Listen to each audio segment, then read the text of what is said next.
Guys, আমার মেয়েটা এত কাজ করে মানে আমি আর কি বলবো। দেখো এক গামলা শাক বেছে নিয়েছে। দেখো আমার মেয়ে হার মানে না, সব কাজই পারে, তাই না মা? শাক বাচ্ছো শোনো মা, তুমি কাজ করছো, কি করছো? পুঁই শাক বাচ্ছো? তুমি পুঁই শাক বাছতে পারো? ওরে বাবা রে, শাক বাচ্ছো, কে রান্না করবে তুমি?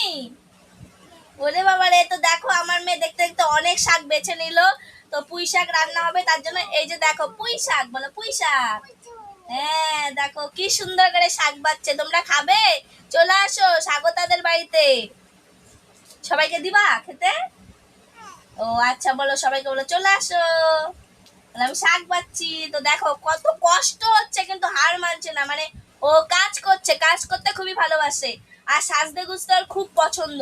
তো দেখো শাক বাছতে বসে গেছে, একটা শাকও বাদ দিবে না, আস্তে আস্তে সব বেছে নেবে। দেখো এগুলো সব বেঁচেছে ও, একটু একটু করে দেখো ছিঁড়ে ছিঁড়ে দেখো।